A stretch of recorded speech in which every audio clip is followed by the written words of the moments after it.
حضرت شمس تبریزی رحمہ اللہ فرماتے ہیں، لوگوں کے خدا سے رابطے کے طریقے پر انہیں مت بھڑکو، ہر کسی کا عبادت کا اپنا طریقہ ہے۔ خدا ہمارے الفاظ نہیں دیکھتا بلکہ ہمارے دلوں کی گہرائی میں جھانکتا ہے۔ مذہبی تقریبات اور رسومات سے فرق نہیں پڑتا، بلکہ یہ کہ ہمارے دلوں میں خلوص ہے کہ نہیں، اس چیز کو دیکھتا ہے۔ مولانا رومی رحمہ اللہ فرماتے ہیں، مردہ زندہ ہو گیا، گریہ کناتا مسکرا اٹھا، دولت عشق کیا ملی کہ میں ایک دولت لازوال ہو گیا۔ کنواں کھودنے والے کنویں میں گر جاتے ہیں، کوئی برا آدمی سزا پائے بغیر نہیں رہتا، اور اچھائی جزا پائے بغیر نہیں ہوتی۔ حق پر یقین رکھو، باقی جو ہوتا ہے ہونے دو۔ اولیاء کی نرم اور صاف باتوں سے پہلوتھی نہ کر، وہ چاہے گرم کہے چاہے سرد، جہنم سے نجات کا ذریعہ ہے۔ یاد رکھو، صدق اور سچ زندگی کا سرمایہ ہے۔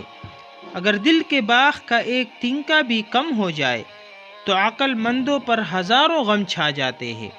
تجربہ انسان کو فیصلوں سے بچاتا ہے، لیکن یاد رہے تجربہ غلط فیصلوں کے بعد ہی حاصل ہوتا ہے۔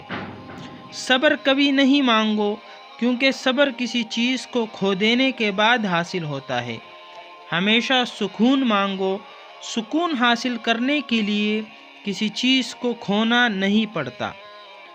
قناعت سے کوئی شخص بھوکا نہیں مر جاتا، اور حرص سے کوئی بادشاہ نہیں بن جاتا۔ شاہ شمس تبریز رحمہ اللہ فرماتے ہیں، تیرا مرشد وہی ہے جو حضور علیہ السلام کی مجلس میں پہنچا دے۔ کوئی تجھے وصال وحدت بخش سکتا ہے۔ رومی اس وقت تک مولائے روم نہ بنا جب تک شمس تبریز رحمہ اللہ کا غلام نہ بنا۔ تو بھی نیک صحبت کو لازم پکڑ لے۔ ناکامی کا منہ ہم اس وقت دیکھتے ہیں جب ہم کامیابی کے بعد اللہ کے اصول توڑ دیتے ہیں۔ باپ کی موجودگی سورج کی طرح ہوتی ہے، جو گرم تو ضرور ہوتی ہے، لیکن ناموجودگی کی صورت میں اندھیرا ہی اندھیرا ہوتا ہے۔ کسی کو دھوکہ دینے کے بعد یہ نہ سمجھو کہ وہ کتنا بیوقوف تھا، بلکہ یہ سمجھو کہ اس کا تم پر کتنا یقین تھا۔